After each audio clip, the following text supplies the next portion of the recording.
বিসমিল্লাহির রহমানির রহিম। প্রিয় দেশবাসী ভাইদের কাছে আমার একটি অনুরোধটা হচ্ছে, আসলে যারা একথা বলে বেড়াচ্ছে যে এক দলকে খেয়েছে আরেক দলকে খাওয়ার জন্যে আমরা রেডি হয়ে আছি, এটা বর্তমান রাজপথে তারা প্রকাশ্যে বলে বেড়াচ্ছে। আজ বাংলাদেশে সবখানে আমরা জীবন দিব কিন্তু হারব না। তারা এক দলকে আওয়ামী লীগকে তাড়াইছে, এখন বিএনপিকে তাড়াতে পারলেই আমাদের পথ ক্লিয়ার।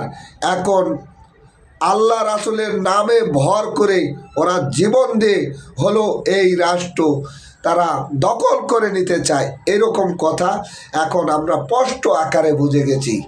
আমরা আর ওই মুনাফিকদের কথা আর আমরা কখনো শুনতে রাজি নাই। আমরা একটা ভুল করেছি, আসলে এখানে ভুল করে আমরা রাজপথে নেমেছি। আমরা এরকম রাজনীতি আর করতে আর জীবন দিতে আমরা আর কাউকে দেব না। রাজপথে এসে দলের ব্যাপারে জীবন দেওয়া লাগবো, এইরকম যারা জীবন দেব তাদের বিচার করা হবে বাংলার মাটিতে। যে অর্ডার করে যে রাজপথে ছেলে পেলে নামায় দিয়ে মৃত্যুর জীবন দেব, এরকম অর্ডার যারা দেবে তাদের এক পর্যায়ে বিচার করা হবে বাংলার মাটিতে। কথাটা মনে রাখেন, যদি কোনো রাজপথে কোনো সংঘর্ষ হয়ে কেউ মরে তার বিচার তার দায়বদ্ধ নিতে হবে সেই দলেরই, যে আওয়ামী লীগ করুক, সে বিএনপি করুক, জামাত করুক। এইটা কিন্তু কোনো গণতন্ত্রের জন্যে অধিকার আদায় করার জন্যে আপনারা আসেন, আমরা সেটা দেখব ইনশাল্লাহ। আপনারা ভালো থাকেন, আমরা ভালো থাকব।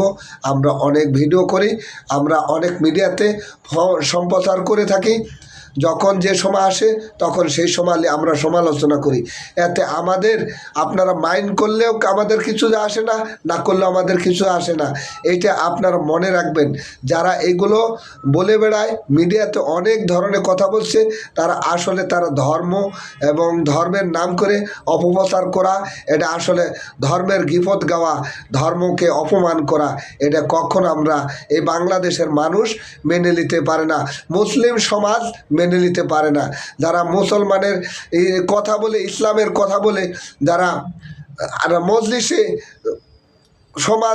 সমাজে বিভিন্ন জায়গায় মানুষের ভয়ভীতি দেখা রাজনীতি করা, এটা দেশের মানুষ